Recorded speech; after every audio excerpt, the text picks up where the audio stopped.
নমস্কার দর্শক বন্ধুরা, কিচেন কুইন পায়েল চ্যানেলে আপনাদের সবাইকে অনেক অনেক স্বাগতম। আমি আজ আপনাদের জন্য নিয়ে চলে এসেছি ছানার জিলাপির রেসিপি। তো চলুন দেরি না করে শুরু করে ফেলি আজকের রেসিপি। তো আমি এখানে সবার প্রথমে একটি বোলের মধ্যে জল নিয়ে নিয়েছি এবং তার মধ্যে 2 চামচ মতো ভিনিগার মিশিয়ে দিলাম, দিয়ে এটাকে খুব ভালোভাবে নাড়িয়ে চাড়িয়ে রেখে দিলাম। আর ওদিকে আমি দুধটা গরম করার জন্য বসিয়ে দিচ্ছি। আমি কিন্তু এখানে 1 লিটার দুধ ব্যবহার করেছি। আমি এখানে ফুল ক্রিম দুধটা আজকে পাইনি, আপনারা চেষ্টা করবেন যাতে ফুল ক্রিম দুধটা আপনারা ব্যবহার করতে পারেন। তো দুধটা আমার মোটামুটি একবার উতল চলে এসেছে। এবারে এর মধ্যে আমি 1 চামচ করে ওই ভিনিগার মেশানো জলটা এর মধ্যে মেশাতে থাকবো। আমি ততক্ষণ মেশাতে থাকবো যতক্ষণ না দুধটা ফেটে পুরোপুরি ছানা হয়ে যাচ্ছে। আমি মোটামুটি যতটুকু জল এবং ভিনিগার মিশিয়েছিলাম পুরোটাই কিন্তু আমার এখানে লেগে গেছিলো।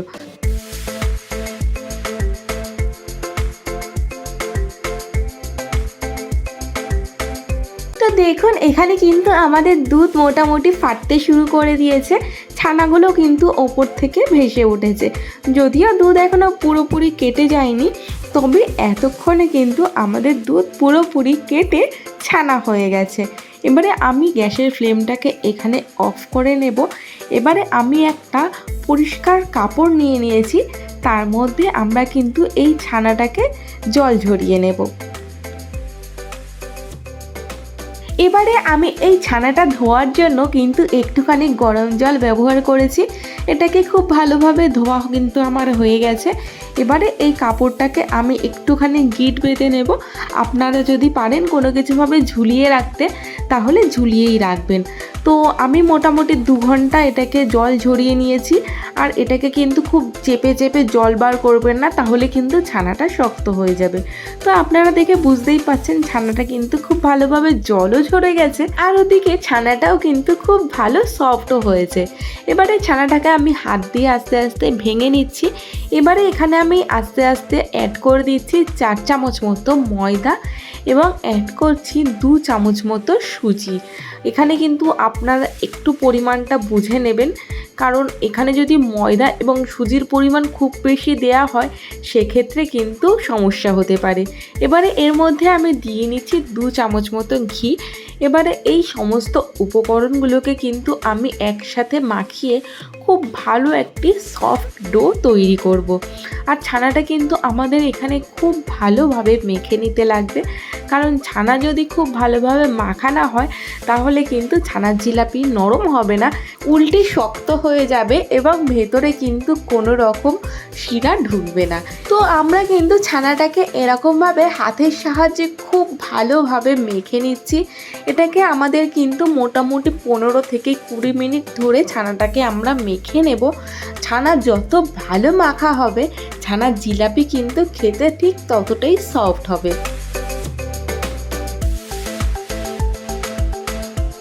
ছানার ডোটা কিন্তু আমাদের খুব ভালোভাবে মাখা হয়ে গেছে, এমনকি ঘি ছাড়তেও শুরু করে দিয়েছে। এবারে আমি এটাকে আস্তে আস্তে কটা লেচি কেটে নিচ্ছি।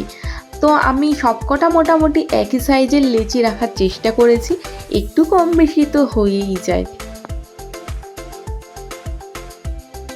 তো আমার কিন্তু সবকটা লেচি কাটা কমপ্লিট হয়ে গেছে, আর এখানে কিন্তু আমার মোটামুটি 8টা মতো লেচি হয়েছে।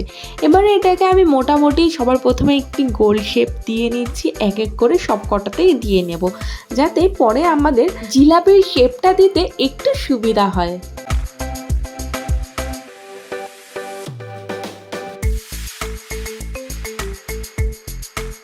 এবারে আমি ওই প্লেটের মধ্যে একটি ডো নিয়ে সেটাকে প্রথমে একটু লম্বা লম্বাভাবে একটু শেপ দিয়ে নিচ্ছি।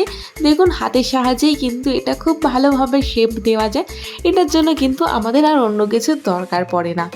আচ্ছা, আমি যতক্ষণে জিলাপির শেপ দিচ্ছি ততক্ষণে তোমরা কমেন্টে জানিও তো তোমরা কে কোথা থেকে আমার ভিডিওটি দেখছো।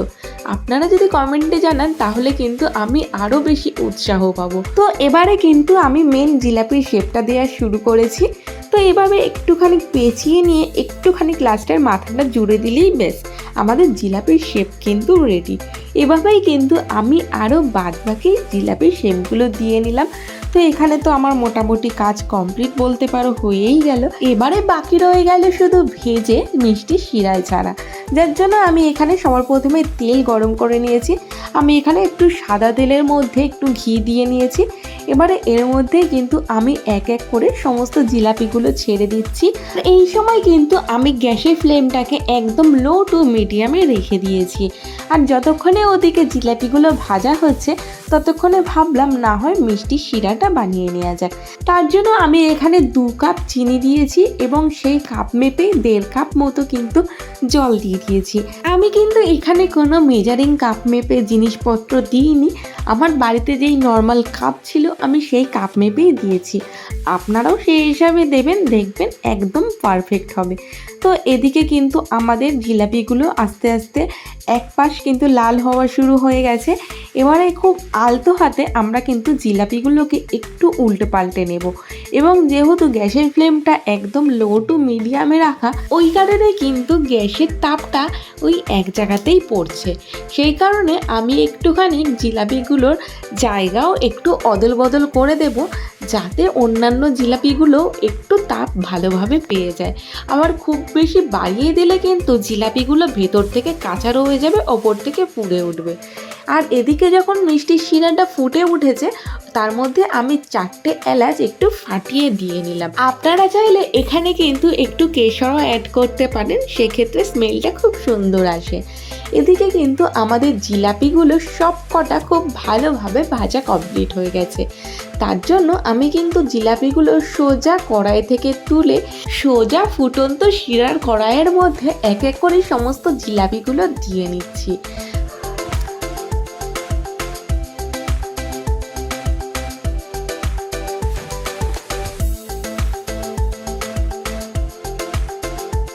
জিলাপিগুলো এর মধ্যে দিয়ে দেওয়ার পরে আমি কিন্তু এটাকে 2 থেকে 3 মিনিট খুব ভালোভাবে হাই ফ্লেমে ফুটিয়ে নেব।